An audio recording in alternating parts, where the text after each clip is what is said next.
ECOWAS, the West African bloc, is preparing for a full-blown military intervention after the coup that took place in Niger. Now, this happened nearly 3 weeks ago. President Mohamed Bazoum of Niger was held captive by his own presidential guard.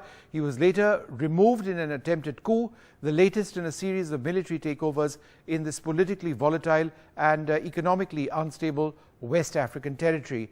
The takeover comes as a blow to the last bastion of democracy and human rights in the troubled region and has major geopolitical ramifications for global powers like Russia and China, which have major stakes in the country. Here's a report that decodes the coup and how it affects geopolitics in the region. The Niger coup is the 9th coup or attempted power grab in the troubled West Africa region, which has now gathered the reputation of a coup belt. Let's try and understand this particular area. So this is where Niger is in the ECOWAS, a Sahel region of West Africa. It's surrounded by Libya, Chad, Nigeria, Burkina Faso, Mali and Algeria.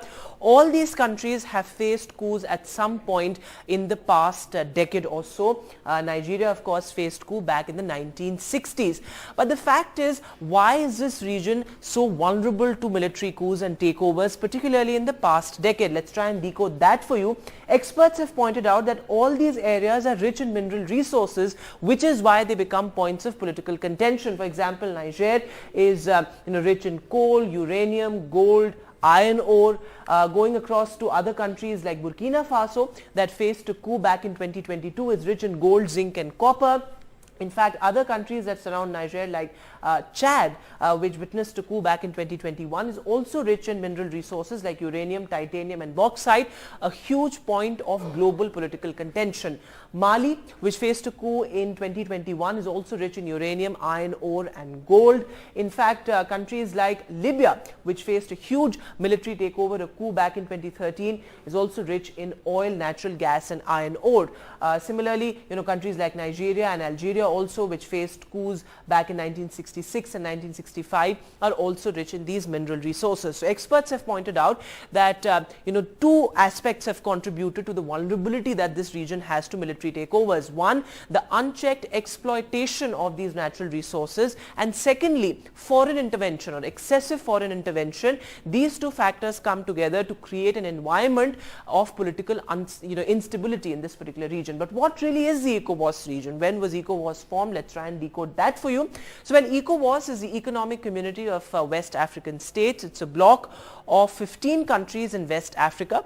It was established back in 1975 and works for the development of the 400 million people that live in the region. It facilitates education for them, but the key focus remains trade.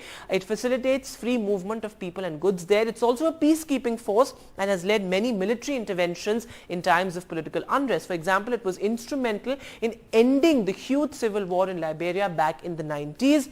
It also led the movement against the contentious president in the Gambia when there was a political resistance, political uprising there.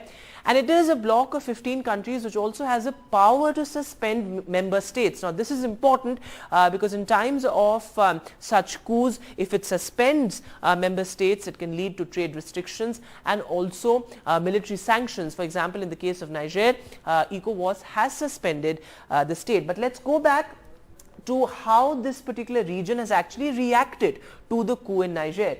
Well, ECOWAS, of course, has imposed military sanctions. It has deployed troops in Niger. But other countries, for example, Chad and Burkina Faso have also responded in their own ways. So Mali, for example, and Burkina Faso, they side with the putistes. So that is something that is their stated position.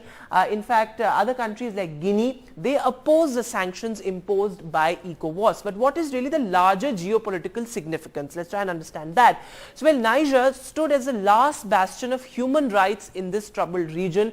All of these countries have fallen to military takeovers at some point, and the coup could also shift Russia's influence in Africa. Remember, Russia has huge stake when it comes to this region, from military deals, military coalitions to diplomatic interventions led by Russia in the past. Now, as far as India is concerned, well, the coup has happened at a time when India is looking to boost its footprint in this particular area.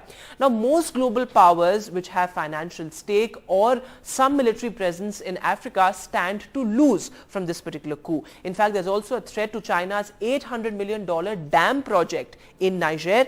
In fact, the Niger coup could impact the lives of millions living in the West Africa region, in the economically unstable West Africa region. In fact, unemployment is also at alarmingly high rates as far as this particular region is concerned. And this particular coup also points to a trend of rising military takeovers in Africa, which is not good for the geopolitical context of this particular region.